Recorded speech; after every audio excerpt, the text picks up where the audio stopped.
Little Women by Louisa May Alcott. Chapter 12. Camp Lawrence.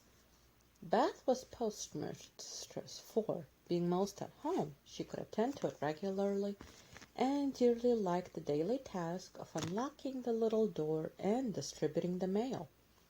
One July day she came in with her hands full and went about the house, leaving letters and parcels like the penny post. "Here's your posy, Mother. Laurie never forgets that," she said, putting the fresh nosegay in a vase that stood in Marmy's corner and was kept supplied by the affectionate boy. "Miss Meg March, one letter in a glove," continued Beth, delivering the articles to her sister, who sat near her mother stitching the wristbands. "Why, I left a pair over there, and here's only one," said Meg, looking at the gray cotton glove. "Didn't you drop the other in the garden?" "No, I'm sure I didn't, for there was only one in the office." "Oh, I hate to have out gloves. Never mind, the other may be found. My letter is only a translation of the German song I wanted, I think. I think Mr. Brooke did it, for that isn't Laurie's writing." Mrs. March glanced at Meg, who was looking very pretty in her gingham morning gown, with the little curls blowing about her forehead, and very womanly, as she sat sewing at her little work-table, full of tidy white rolls, so unconscious of the thought in her mother's mind as she sewed and sung while her fingers flew, and her thoughts were busied with girlish fancies as innocent and fresh as the panties in her belt, that Mrs. March smiled and was satisfied. "2 letters for Dr. Joe, a book, and a funny old hat which covered the whole post office, stuck outside," said Beth, laughing, as she went into the study where Joe sat writing.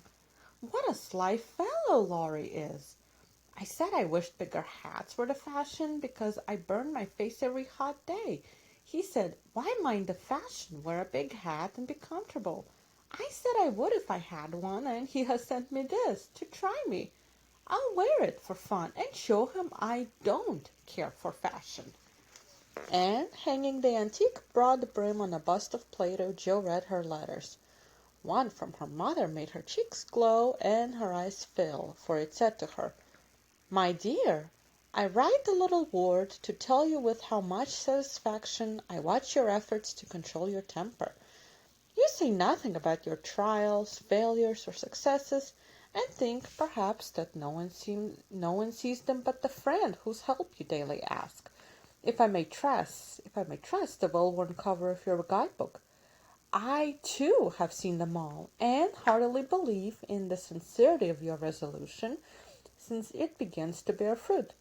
Go on, dear, patiently and bravely, and always believe that no one sympathizes more tenderly with you than your loving mother."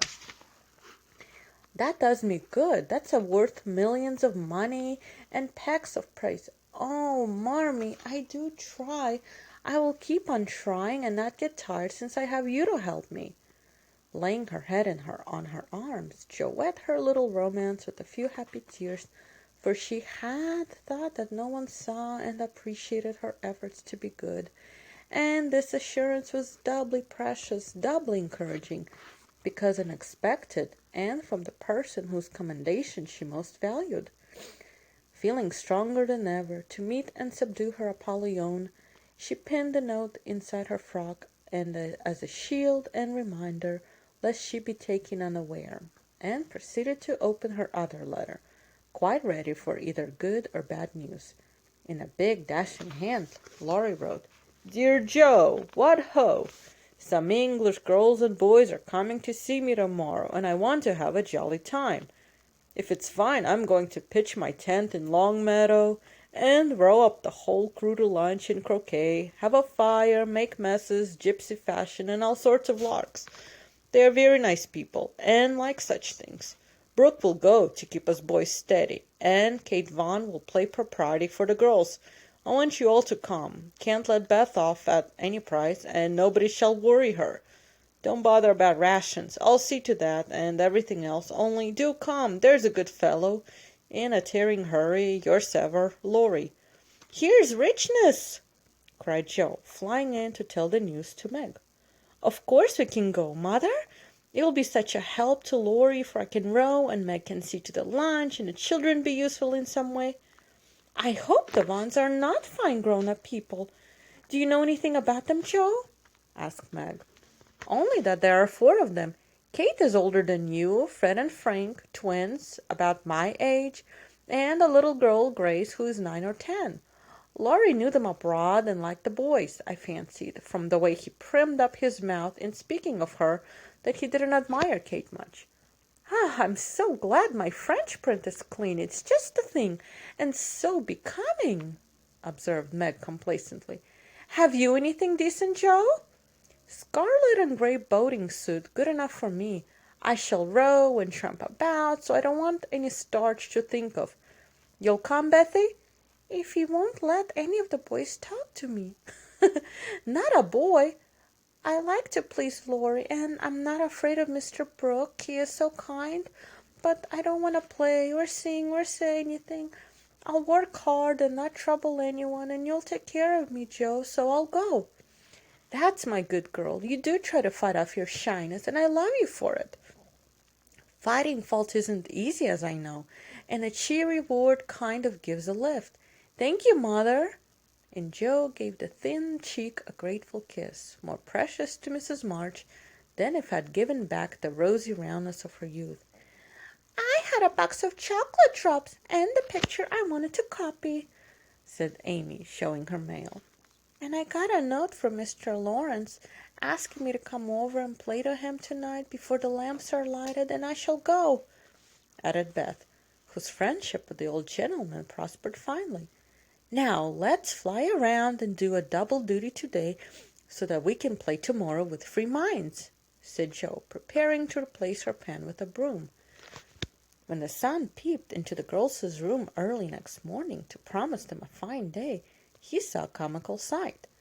Each had made such preparation for the fete as seemed necessary and proper.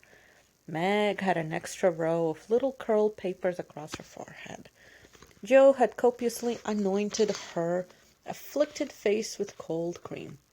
Beth had taken Joanna to bed with her to atone for the approaching separation, and Amy had capped the climax by putting a clothespin on her nose to uplift the offending feature. It was one of the kind artists use to hold a paper on their drawing boards, therefore quite appropriate and effective for the purpose to which it was now put.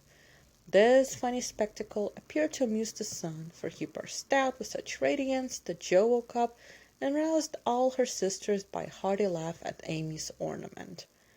Sunshine and laughter were good omens for a pleasure party, and soon a lively bustle began in both houses. Beth, who was ready first, kept reporting what went on next door, and enlivened her sisters' toilets by frequent telegrams from the window. "There goes the man with the tent. I see Mrs. Barker doing up the lunch in a hamper and a great basket.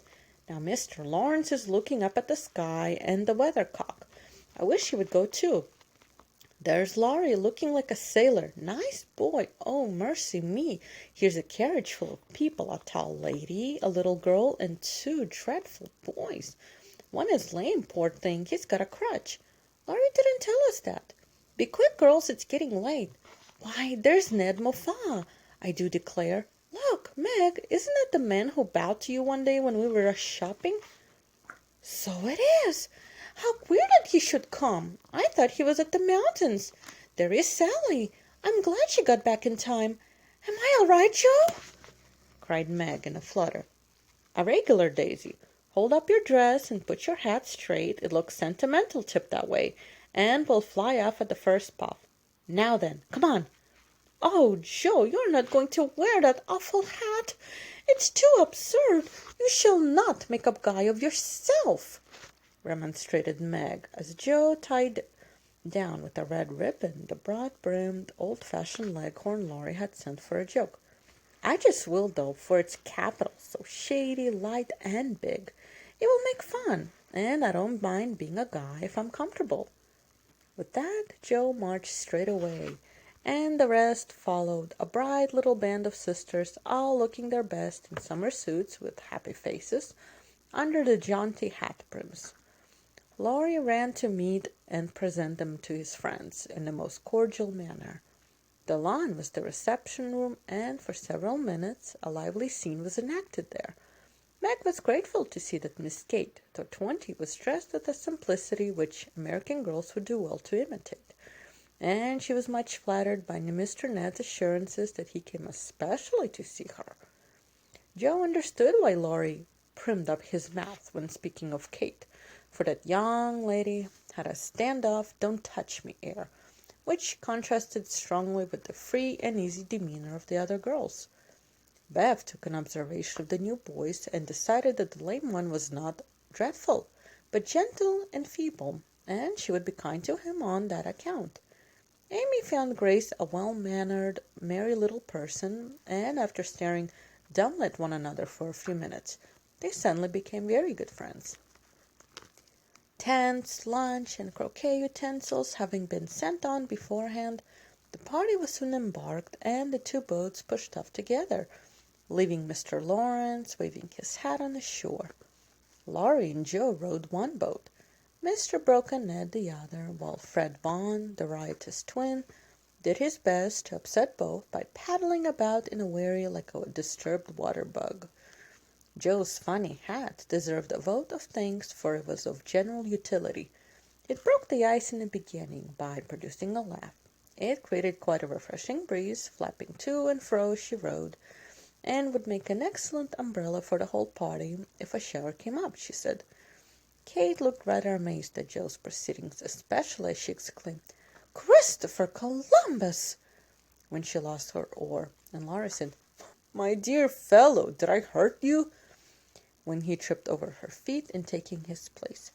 But after putting up her glass to examine the queer girl several times, Miss Kate decided that she was odd but rather clever, and smiled upon her from afar.